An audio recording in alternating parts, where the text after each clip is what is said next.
कार्यक्रम के अध्यक्ष और इस संगठन के राष्ट्रीय अध्यक्ष भी हैं मिस्टर सुरेंद्र सिंह धम्मी। मैं उन्हें रिक्वेस्ट करता हूं कि वे अपना अध्यक्षीय भाषण करें।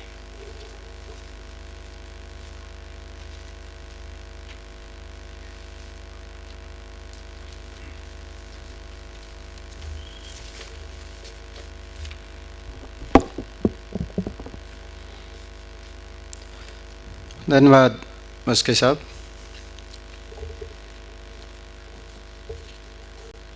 इस आंदोलन के संस्थापक महापुरुषों को मैं अपने और आप लोगों के सामने रखते हुए उनकी कुर्बानियों को आपके सामने रखते हुए उन्होंने जो मकसद अपनी ज़िंदगी का बनाया वो मकसद याद करते हुए मंच पर विराजमान हमारे मेहमान उनका मैं धन्यवाद अदा करता हूं कि उन्होंने इस कार्यक्रम में आकर बहुत ही बेहतरीन ढंग से हमारे सामने कुछ मुद्दे रखे। I thank our guests, chief guest as well as the special guest to attend this program and express their views, enlighten us on certain areas that may be helpful in designing certain programs whenever we sit for that. साथियों,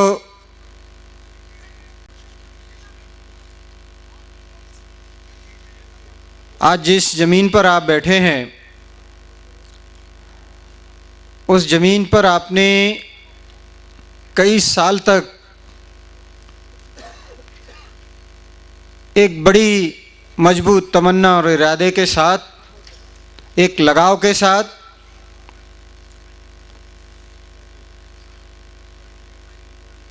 इस पर कम हम कुछ करने के लिए कामयाब होंगे, इसके सवाल आपने किए, जनरल बॉडी में किए,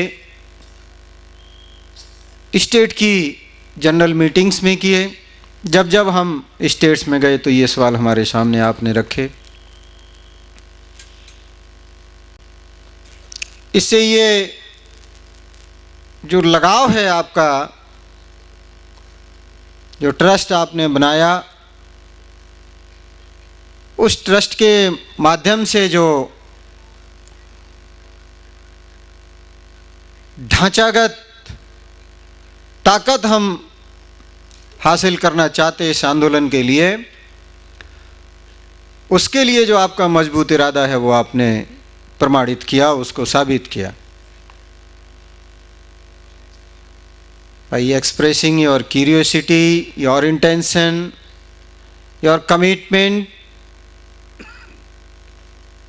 towards infrastructure development required for this movement,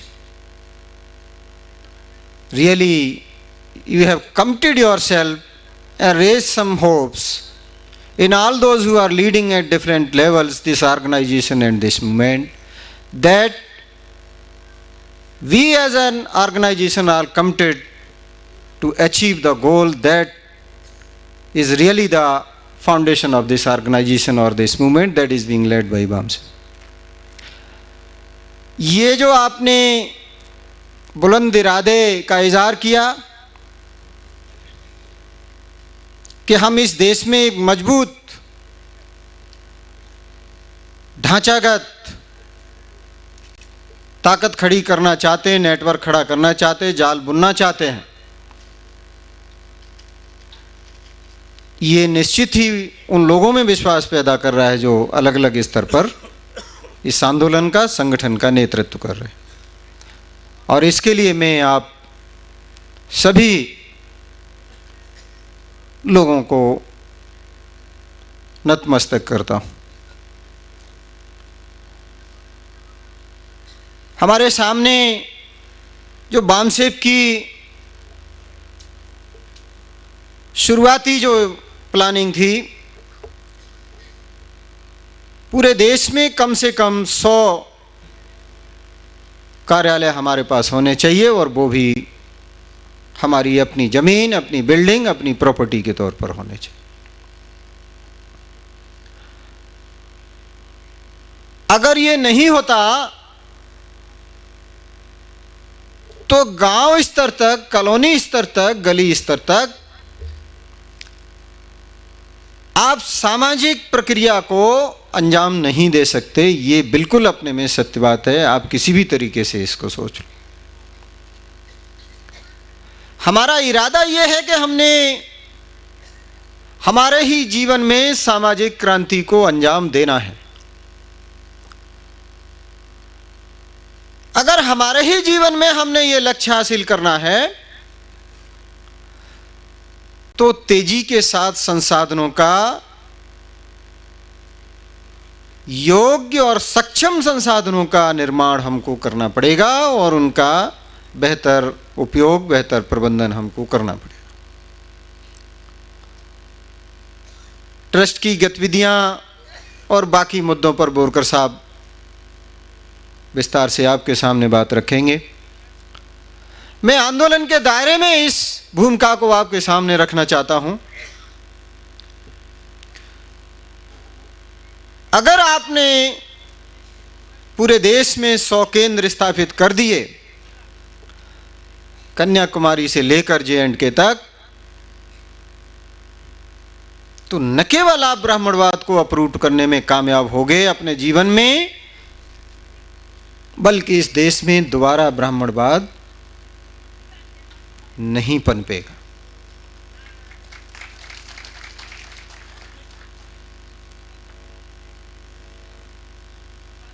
हमारे सामने एक बड़ा मुद्दा है, मकसद बड़ा है, लेकिन हमारे सामने हमारा समाज भी उतना ही बड़ा है। जरूरत यह है कि ये समाज को समझ आ जाए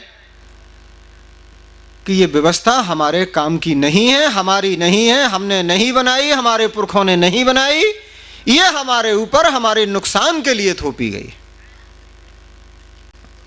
सिर्फ इतनी बात हमारे समाज को समझ आ जाए, समाज इतनी बड़ी ताकत का समाज है, बड़ी संख्या का समाज है, कि ये व्यवस्था अपने आप इस देश से हमेशा हमेशा के लिए खत्म हो जाए।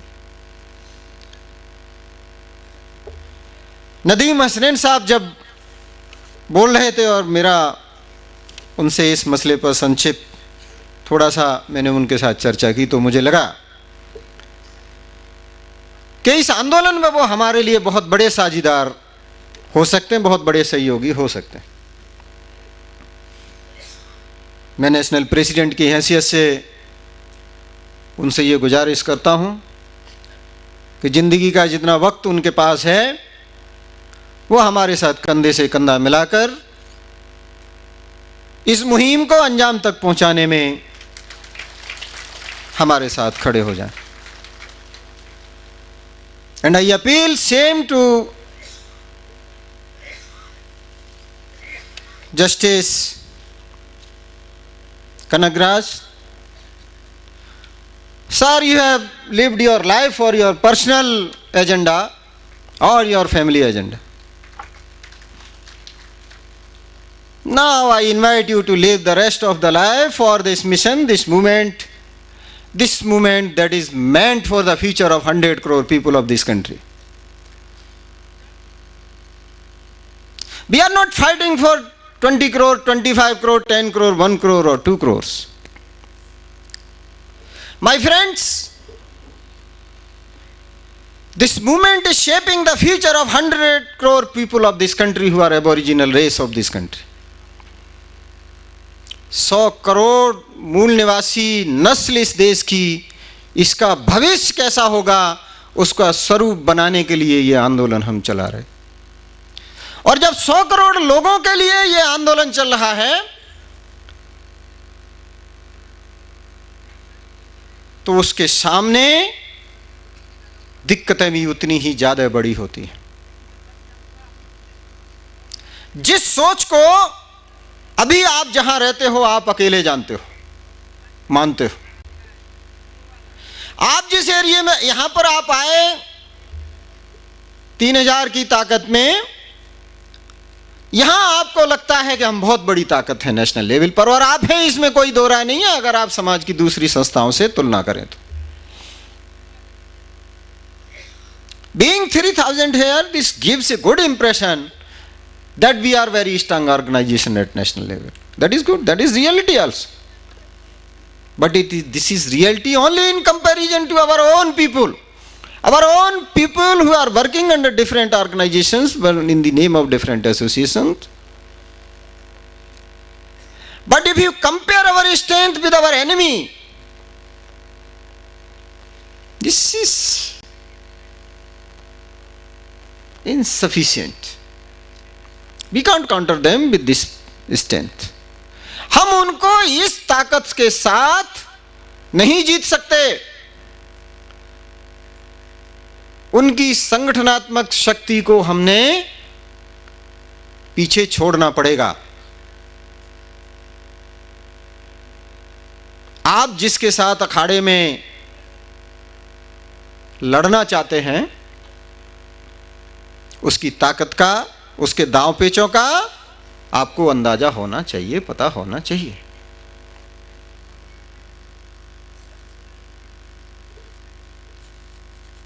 इसलिए हमारी सबसे बड़ी जो प्रायोरिटी है वो रिसोर्स जनरेशन है।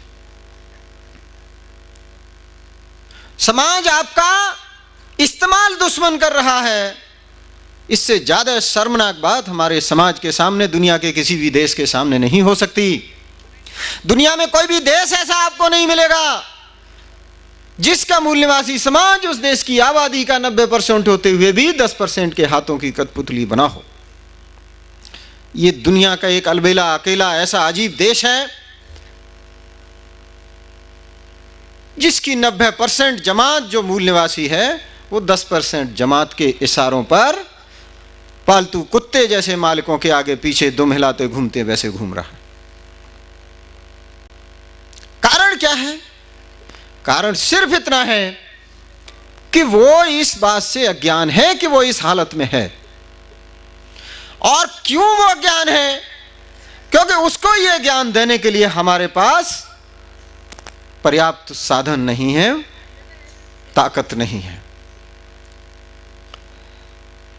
मैं इसको हमारी लक्ष्य के प्रति ईमानदारी से अगर जोड़ के देखूं, और अगर हम ईमानदार हैं इस मकसद के लिए कि इस देश से हमने हमारे 90% इस देश की जो आबादी मूल निवासी समाज की है, अगर उसको ब्राह्मणवादी शिकंजे से निकालकर हमारे महापुरुषों की चाहत के उसूलों में, सिद्धांतों में, आदर्शों में अगर उसको पुनर्गठित करना है तो उस लक्ष्य की प्राप्ति के माकूल, उसके सुसंगत साधनों का निर्माण हमको करना पड़ेगा। अगर हम ईमानदार हैं तो, और बेईमानों के लिए कोई संदेश बेकार होता है। जो लक्ष्य के प्रति बेईमान है उनको क्या कहना, लेकिन जो ईमानदार हैं उनको अपनी ताकत लगाते वक्त यह ध्यान रखना चाहिए कि जिन साधनों को वो बना रहे उन साधनों की व्यापकता कितनी होनी चाहिए, उसकी क्वालिटी कितनी होनी चाहिए।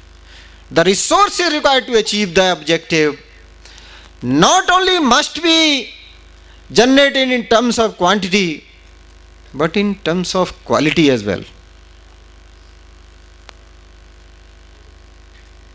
If in quantity you are 6 lakh members and in quality you are all full of Brahminical character in your behavior towards your organization, society and objective, it is no use of having 60 lakh strength of membership.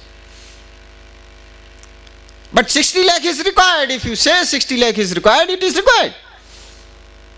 But at the same time, it is required of that quality which is our need to uproot Brahmanism forever from this country, from our country. इसलिए बंधुओं, हमारे सामने सबसे बड़ी जो आज की जो क्राइसिस है वो साधनों के निर्माण की है। आपने सेंट्रल ऑफिस को खरीदकर एक बड़ी बाधा पार की और सीखा कि आप कर सकते हैं, समाज आपके साथ है, आपको समाज के बीच में जाना है, आप कर सकते हैं। जैसा दिल्ली में आपने अपना सेंट्रल ऑफिस लिया, पूरे देश में हर स्टेट में हर जिले में ऐसा आप कर सकते हैं। ये कोई बड़े काम नहीं है, ये आपने साबित किया। जब दिल्ली जैसी महंगी देश की राजधानी में आप ये कर सकते हैं तो राज्यों में क्यों नहीं? लेकिन जरूरत है ईमानदारी के इरादे के साथ उसको लगने की। उस करने के लिए आपके जिद्दी स्वभाव होना चाहिए, जिद्दीपना चाहिए। हमने हर स्टेट में हमारा अपना ऑफिस चाहिए, तो उस स्टेट के लोगों के लिए यह बड़ी बात नहीं है। नेशनल लेवल पर अगर हमने इस जमीन पर हमारा इंस्टीट्यूट खड़ा करना है 5 करोड़ में, तो 5 करोड़ पैसा बड़ी बात नहीं है। लेकिन समाज के सामने जाना होगा। दूसरी चीज जो मैं आपके सामने रखना चाहता हूं वो है हमारा ऑर्गेनाइजेशनल डेवलपमेंट, ऑर्गेनाइजेशनल बिहेवियर। बंधु, आपको मालूम है हमने पिछले 6 साल से इंडिविजुअल लीडरशिप की जगह इंस्टीट्यूशनल लीडरशिप को एस्टेब्लिश करने की कैंपेन शुरू की हुई। We want to substitute individual leadership by institutional leadership. हमारी संस्था हमारी लीडर है, हमारा संगठन हमारा लीडर है। ये बात हमारे कैरेक्टर में, हमारे दिमाग में, हमारे व्यवहार में दिखनी चाहिए। मुझे दुख के साथ कहना पड़ रहा है कि 6 साल के बाद भी हम इसमें कामयाब नहीं हुए, और इसका प्रमाण इस अधिवेशन में भी आप देखेंगे। मैं ब्लेम नहीं कर रहा हूं किसी को, मैं आप लोगों से सिर्फ अपील कर रहा हूं। क्या आपको व्यक्ति पूजा के प्रति वफादारी से इतनी ज्यादा मोहब्बत है कि आप अपने बर्ताव को संगठनात्मक व्यवहार में नहीं ढालना चाहते? एक बात ध्यान में रखो, आप व्यक्ति की लीडरशिप के अंदर रिजल्ट पा तो जाओगे, लेकिन टिकेगा नहीं। वो रिजल्ट टिकेगा नहीं। सीसी का मेंबर, उसकी एक जिम्मेदारी सीसी से तय हो जाती है, मगर वो जिम्मेदारी नहीं करता, कुछ और करता है। तो क्या करना चाहिए? इसको क्या कहना चाहिए कि वो आदमी ऑर्गेनाइजेशन में काम कर रहा है, ऑर्गेनाइजेशन के लिए काम कर रहा है। इसी तरह स्टेट की एग्जीक्यूटिव में, इसी तरह डिस्ट्रिक्ट की एग्जीक्यूटिव में, किसी भी एग्जीक्यूटिव में एक व्यक्ति सीसी में रहकर नहीं बोलता कि क्या होना चाहिए, क्या नहीं होना चाहिए, और जब उस पर निर्णय हो जाता है तो सीसी के बाहर जाकर बोलता है कि यह गलत है। इस कैरेक्टर को क्या कहना चाहिए? ये बात स्टेट में भी हो सकती है भी, ये डिस्ट्रिक्ट में भी हो सकती है, कहीं भी हो सकती है। आपको ऑर्गेनाइजेशन के सिस्टम को अपने ऊपर लागू करना पड़ेगा। अगर आपने संगठन का लीडर नहीं माना, संगठन की व्यवस्था को आपने अगर अपना लीडर नहीं माना, तो बहुत दिनों तक इस संगठन की जिंदगी की गारंटी नहीं दी जा सकती। और अगर आपने ऐसा किया अपने व्यवहार से, अपने चरित्र से, तो आप ऐसा संगठन इस देश में दोगे अपने महापुरुषों के आंदोलन का, हजारों साल तक, जो इस देश में नहीं पूरी दुनिया में जाना जाएगा कि ऐसा कोई संगठन इस देश में है।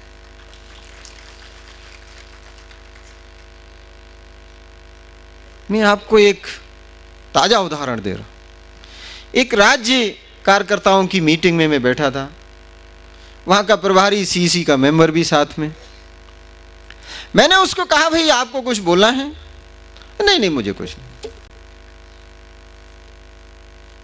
ठीक है, कुछ मैसेज देना है? कोई आपकी प्रॉब्लम है? कुछ नहीं है।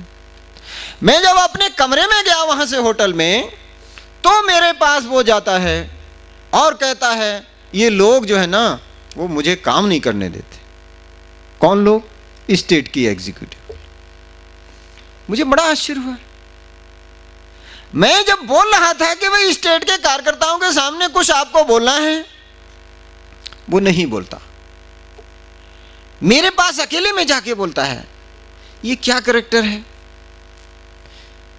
वो किस चीज को रिगार्ड करता है? वो किस संगठन में काम कर रहा है? किस एजेंडे से काम कर रहा है? वो संगठन के एजेंडे के लिए काम कर रहा है? किसके लिए काम कर रहा है? ये बात स्टेट एग्जीक्यूटिव के लोगों पर भी होगी, डिस्ट्रिक्ट के एग्जीक्यूटिव के लोगों पर भी होगी। तो मैंने बोला, मैं ऐसा प्रेसिडेंट नहीं हूं। आपको जो बोलना है, जहां बोलना चाहिए था वही मैं सुनूंगा, अकेले में नहीं सुन सकता। आपको जब जिस फोरम से संबंधित है जो आपकी बात, उस फोरम में कार्यकर्ताओं के सामने आपको बोलनी चाहिए थी। अभी मेरे सामने आप इस मुद्दे पर बिल्कुल नहीं बोलिए, मैं कतई सुनने वाला नहीं हूं। तो बाद में मुझे पता, उसने कहा कि ये धम्मी तो डिक्टेटर आदमी है। आप बोलो, इससे बड़ा मजाक कुछ हो सकता है? मैं बोल रहा हूं कार्यकर्ताओं के सामने बोलो जो बोलना है तुमको, तो मैं डिक्टेटर कैसे हुआ? और अगर ये डिक्टेटरशिप है तो आई लाइक इट, मैं इस पर अडिग हूं। जिस फोरम में जो बात रखनी चाहिए उस फोरम में ही सुनी जाएगी, बाहर नहीं बोल सकता। अगर वो संगठन की व्यवस्था के प्रति, संगठन के प्रति ईमानदारी से काम कर रहा है, संगठन के मकसद के लिए काम कर रहा है। तो चुगलखोरी कितना घटिया कैरेक्टर है, हाँ? चुगलखोरी, कानाफूसी, नफरत फैलाना संगठन में, फोरम पे नहीं, कार्यकर्ताओं के सामने नहीं बोलना। जिस फोरम का मेंबर है वहां भी नहीं बोलना, बाद में बोलना। इसी बीमारी ने बामसेप को हमेशा हिला के रखा। एक ठोस यूनिट नहीं बनने दिया इस संगठन को,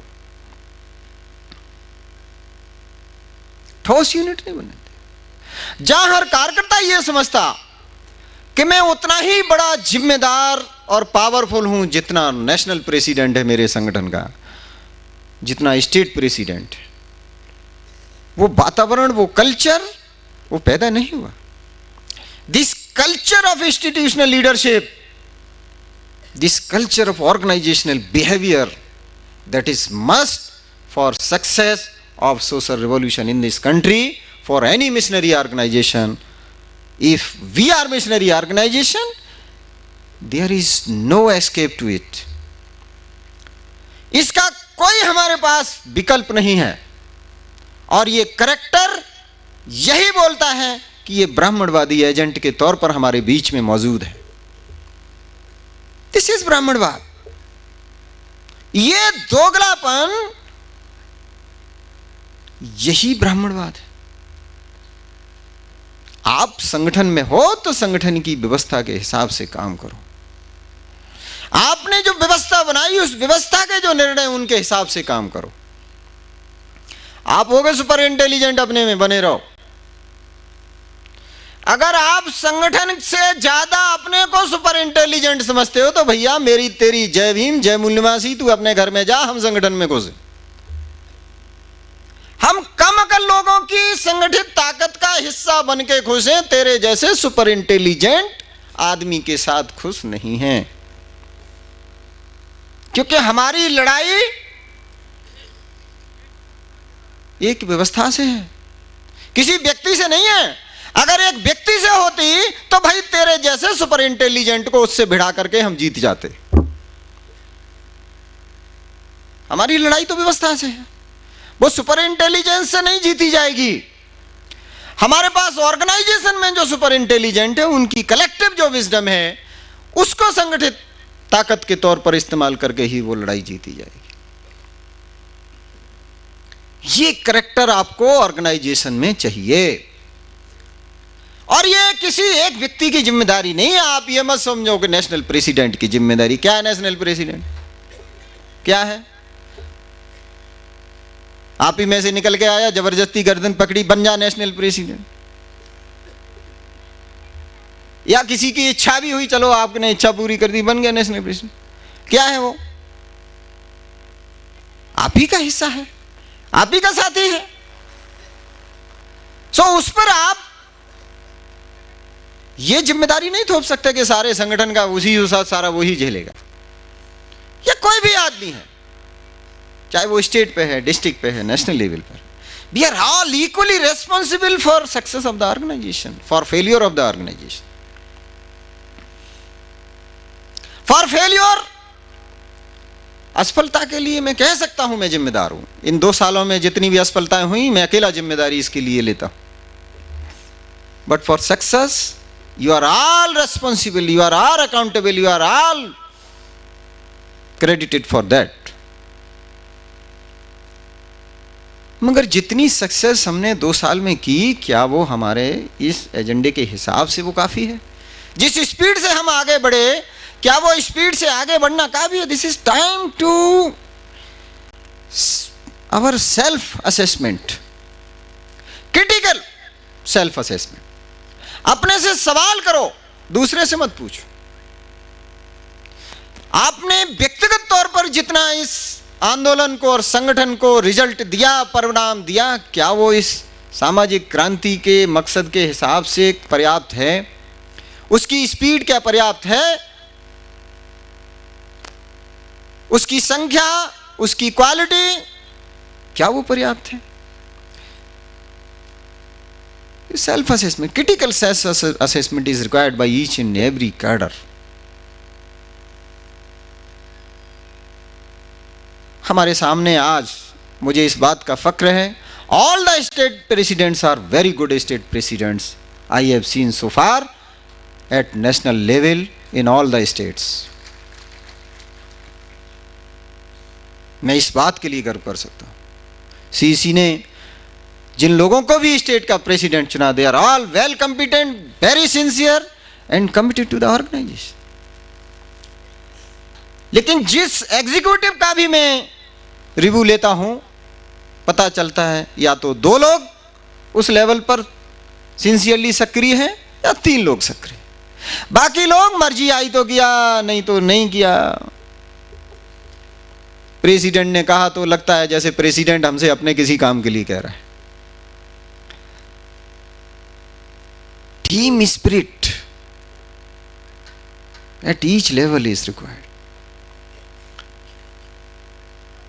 मैंने कभी यह नहीं समझा कि मैं किसी को डायरेक्शन दूं। बहुत ज्यादा अगर कुछ लगा मुझे कि इमीडिएट मेरा इंटरवेंशन बहुत जरूरी है, otherwise can go to other direction, only then I interfered, तभी मैंने उसमें हस्तक्षेप किया, नहीं तो नहीं किया। उसका कारण यह है, मैं हमेशा जब भी आप लोगों के साथ बैठा हूं, स्टेट लेवल पर, डिस्ट्रिक्ट लेवल पर, जनरल बॉडी में, आपको मैंने इतना ही बोला है, we are in a missionary organisation, we are equally responsible for each everything. आप इस अधिवेशन में हो, कमियां निकालने की खुरापात तो गधे घोड़े भी कर देंगे। क्या लगता है कुत्ते को खड़ा कर दो, भौंक देगा 2 मिनट में? कुछ लगता है?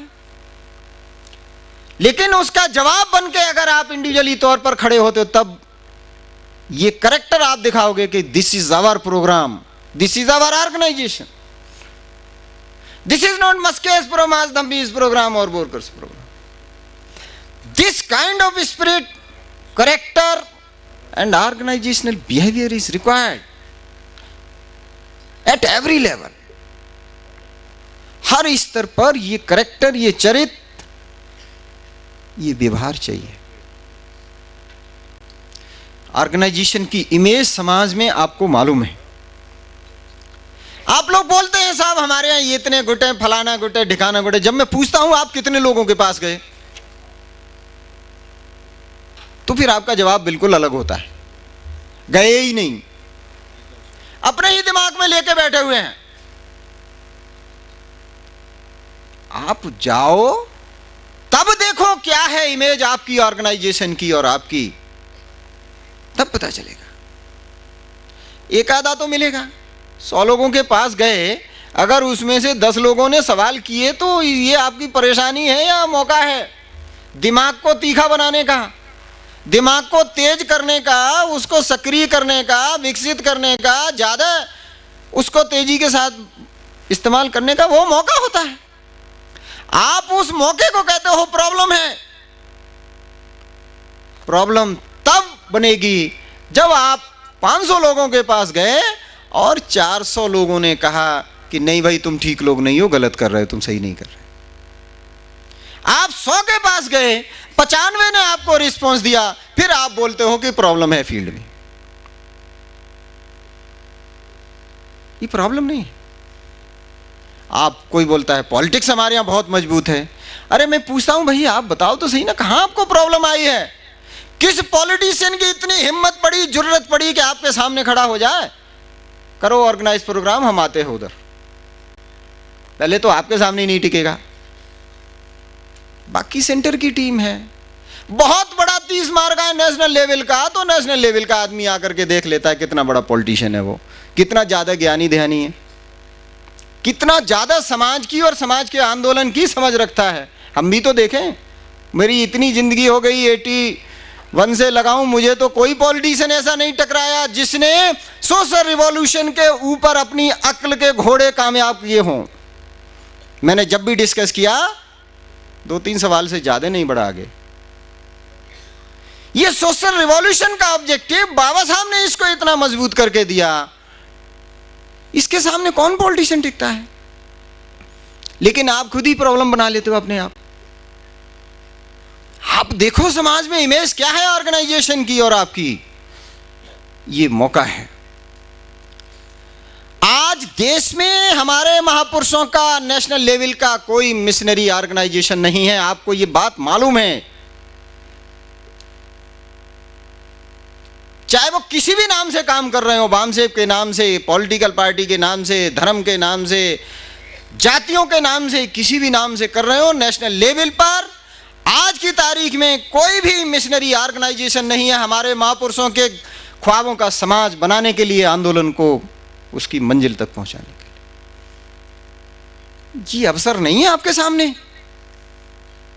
You don't have any missionary organization at national level to fulfill the objective that was declared by our forefathers. This is an opportunity before us. और अगर हमने इसको इनकैश नहीं किया तो आंदोलन बैक गियर में चला जाएगा, रिवर्स गियर में। I am telling you, you gear up, you accelerate your activities. जिस स्पीड से आप काम कर रहे हो उससे काम नहीं चलेगा। आपने जो किया बहुत बढ़िया किया है, मैं ये नहीं कह रहा हूं। जो किया खराब किया ऐसा नहीं कह रहा मैं। लेकिन लक्ष्य की प्राप्ति के लिए जो किया उससे काम नहीं चलने वाला, स्पीड बढ़ानी पड़ेगी।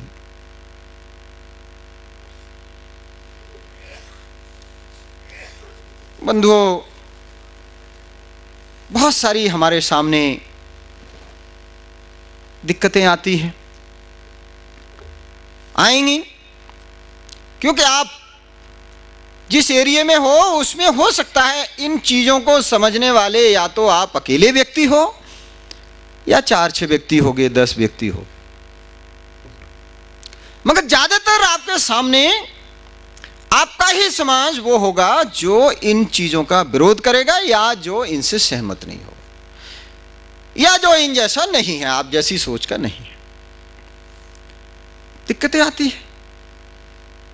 बाबा साहब ने कहा हुआ है, समाज परिवर्तन का जो काम करता है उसके लोग दोस्त नहीं बनते।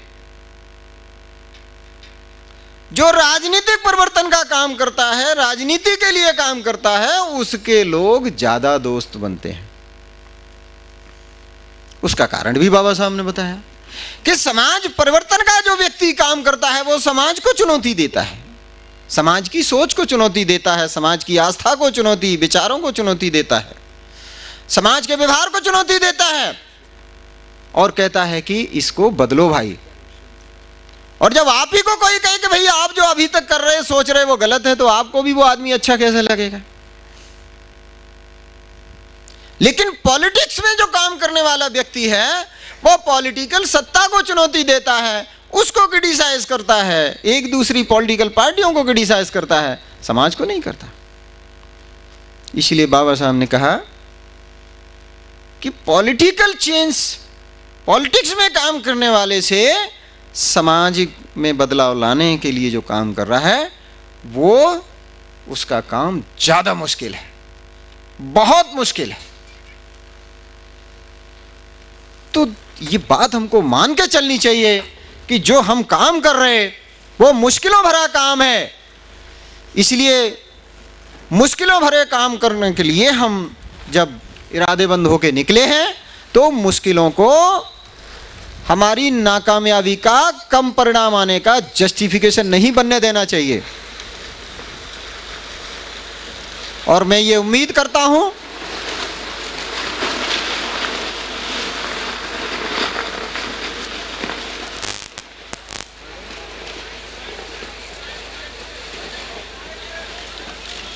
लाइट बंद कर दो, लाइट जरा।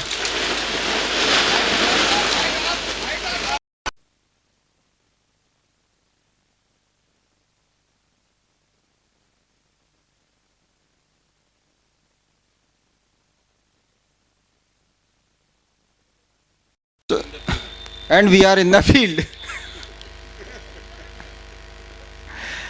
Though we are in our field. तो साथियों,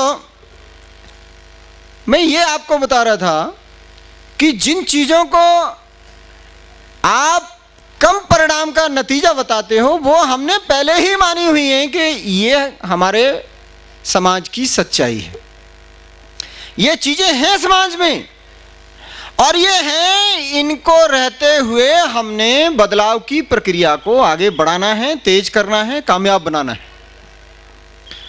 इसलिए वो चीजें जिनको हम पहले ही मान के चल रहे हैं वो हमारे कम परिणाम का कारण नहीं कही जा सकती। The existing facts that we have already recognized, we have already taken into consideration that these are the facts in our society. They can't be base for justification of our failures in any area. You have to confront them. What are problems before you? You have to confront them, not to surrender before them and not to make excuse of them.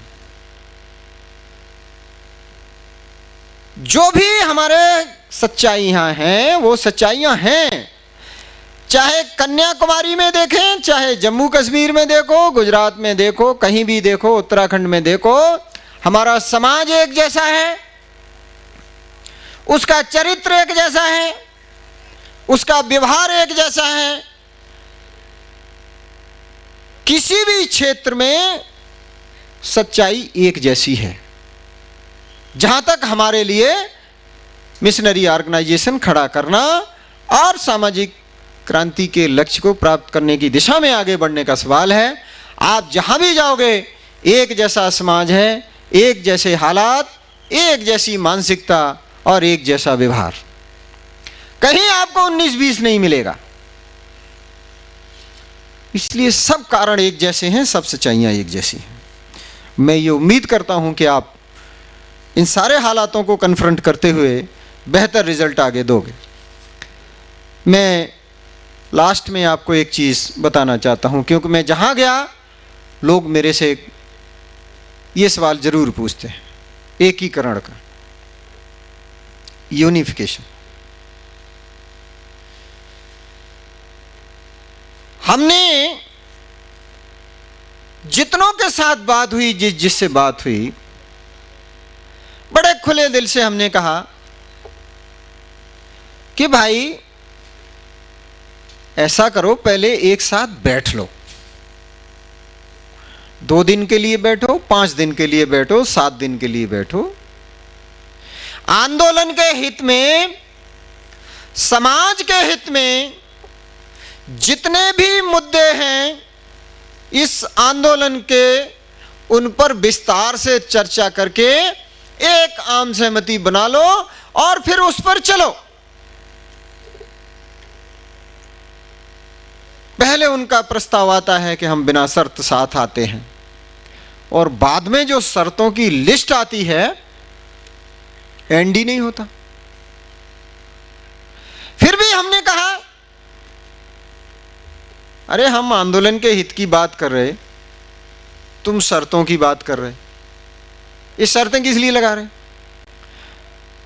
अरे जब हम कह रहे हैं एक साथ बैठ के बात करते हैं, कितने भी दिन लगो, जब हमारे पूरे समाज का मसला है,